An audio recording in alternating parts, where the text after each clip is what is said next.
What's going on, guys? It's Kyle again with DTOM Knives and Gear, and today we are going to be taking a look at this guy. You see what the knife looks like, but you see that right there, Custom Knife Factory. You guys know I'm a huge fan of Custom Knife Factory. This one is a Gavko design collaboration with Custom Knife Factory called the Tiger. It was also sent in by my good friend Joe, aka the Knife Whisperer. I will have all of his information down below. Go check him out. The guy is freaking hilarious. He's been on our live stream on the Edge. Just a super cool dude. I'm getting this one done. I haven't had it very long, but I'm getting this one done because I'm sending him another knife that he's been wanting to check out for a while, and I've been dragging my ass and had other videos that I needed this knife for. But anyway, so go check him out and stay tuned for that knife because it's one of my favorite knives. The Gavko Tiger, made by Custom Knife Factory. I just recently had another Gavko design on the channel, the Great White. Gavko designs are always named after sharks, right? So I've had the Thresher on the channel, the Great White, and now the Tiger.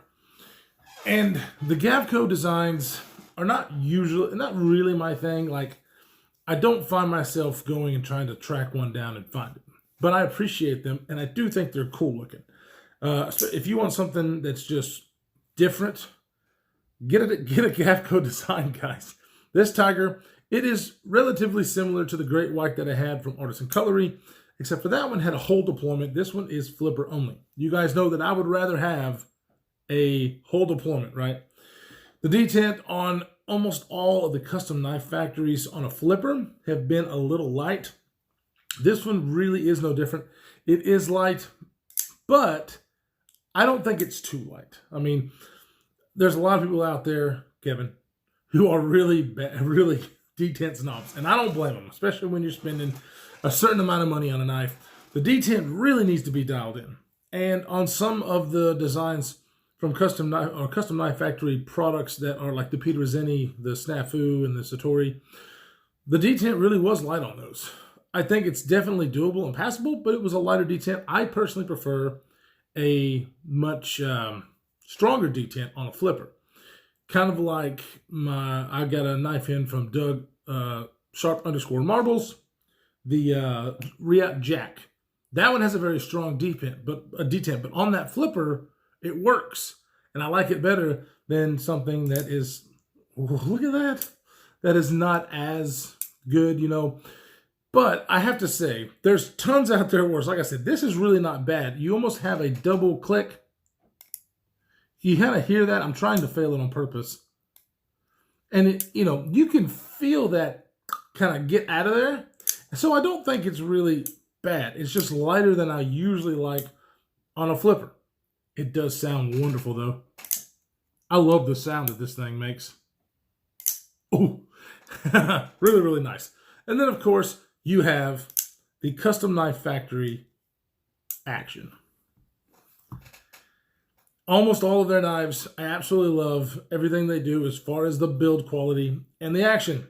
It is superb, falls shut, centering right down the middle.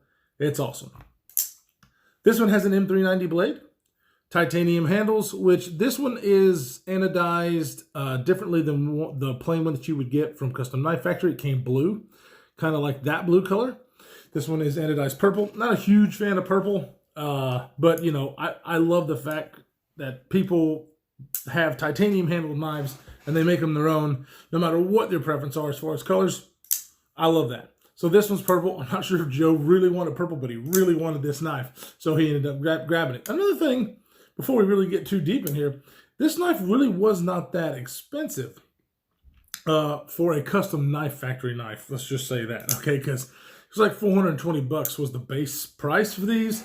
And, you know, usually Custom Knife Factory, you're looking at 500 plus. So, you know, I don't think it's really that bad. You know, you've got a Gavko Custom.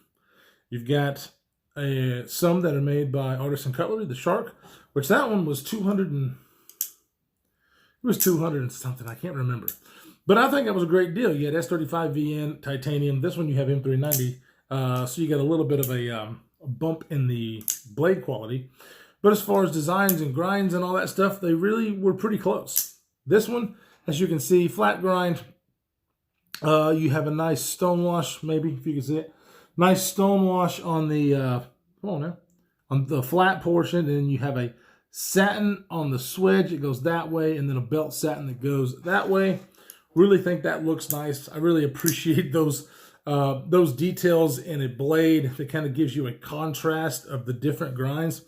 Really, really like it. What do you call this blade? I don't know. It was the same on the Shark. It is a clip point Tonto something.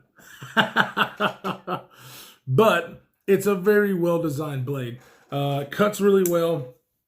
We'll go ahead and do that right now. This is not my knife, so I'm only going to do the cardboard and the paracord. I'm not going to do this twisted sisal rope just because it's not my knife, and that stuff is pretty hard.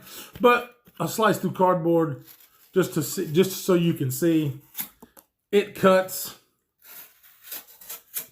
It still has resistance. It's about 18, 19 thousandths behind the edge. But as you can see, it's not a very tall grind. And so the blade thickness, it's not overly thick either. About 160 thousandths. So it's pretty thick. So it doesn't slice through the cardboard like, I would imagine it would. However, something like this, the paracord cuts really, really well.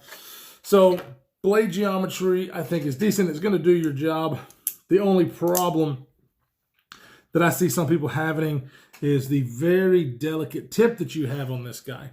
Matter of fact, a friend of the channel, and you've heard his name before, Doug Sharp_Marbles, the guy who sent me the jack, said he had a custom Gavko and the tip actually broke off on him. So you want to be careful.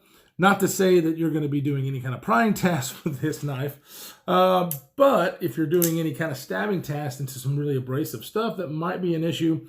It is pretty delicate, but it is fine enough to really get some detail work done. If you're cutting out labels, stuff like that, and not using it hard, it'll work fine.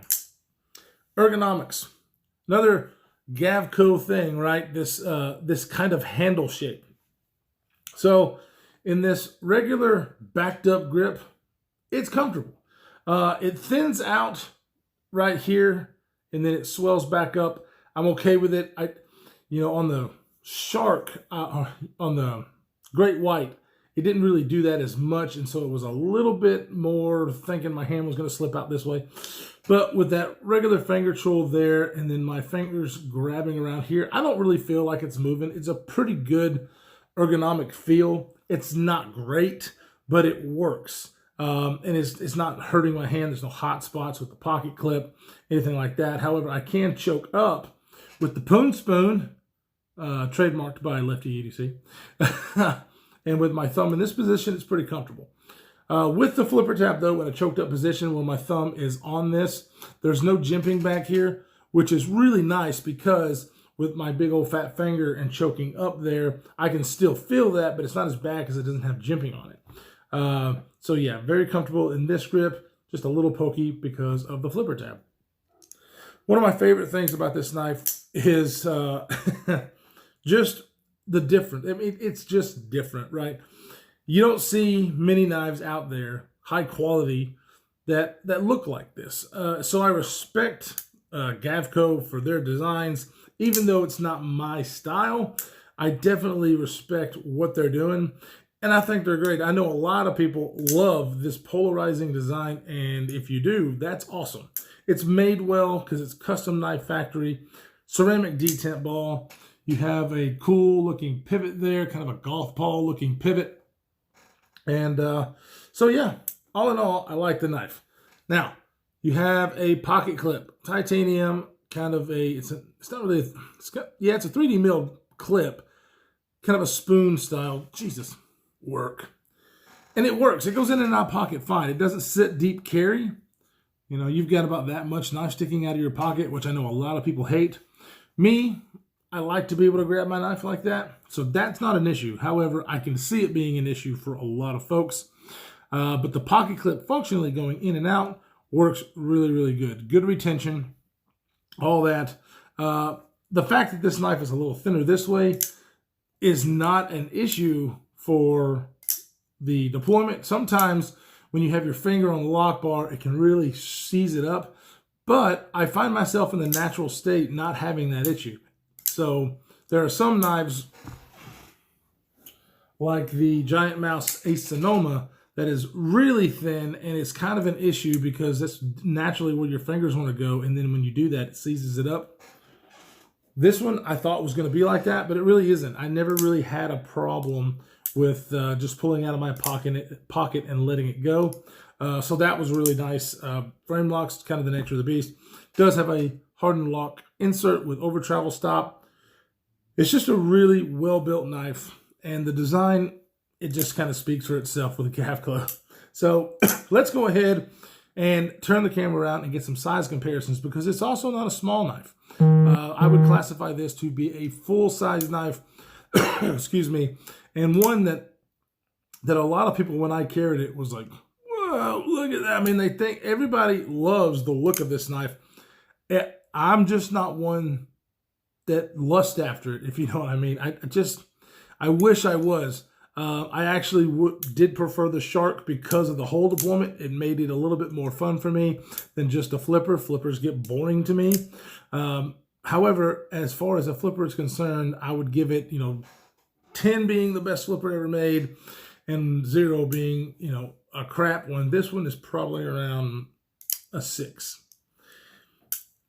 6.5. because it's fine and it sounds good, but it's just not, it wouldn't make it to where I want to carry this all the time, because I fidget with my knives. And this gets boring to me. The fact that it's a little lazy, just, yeah, I'm kind of going back on that though, right? Because it's good. It's just not, when I have this one right here, which you should have already seen the unboxing of the Jack. Huge son of a gun, right? Huge knife, huge blade. But the detent on this is strong.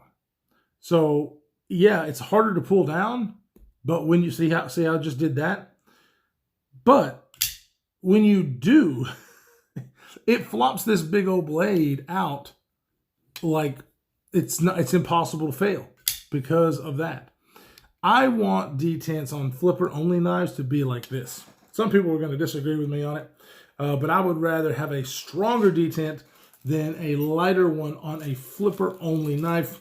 And this one, like I said, is about a 6.5 on that scale. So anyways, let's turn it around, get some size comparisons, and get you some closer looks, because it does have contoured scales on it. Very simple construction. Let's go ahead and do that. All right. Get a little closer look at this guy. So as you can see, very nice, but it's very smooth titanium. No milling of it whatsoever, but it is contoured. So it does radius there, which is nice because of the thinness of the handle. It fills out the hand just a little bit better because of that. Very simple construction with just, 2 barrel spacers back there, open construction. So very simple, but very nice, very sturdy, well built. You can definitely feel this thing does not, feel weak in any sense of the imagination. It is very strong. And just, it's fun because of this drop shut action. Really, really nice. It's just not my speed as far as the design and being flipper only. But if you like that kind of thing, this is a good one. I probably would still go with the Artisan Cutlery Great White if it were me, because of the whole deployment, and the build quality is really pretty close. You just get S35VN versus M390. But not a small knife. 8.46 inches overall with a blade length of 3.62, blade thickness of, like I said, 160 thousandths with about 18 thousandths behind the edge. Handle length is about 4.84. Handle thickness is about 0.47. And what does this thing weigh? The weight on it, I think, is pretty good. It doesn't feel heavy.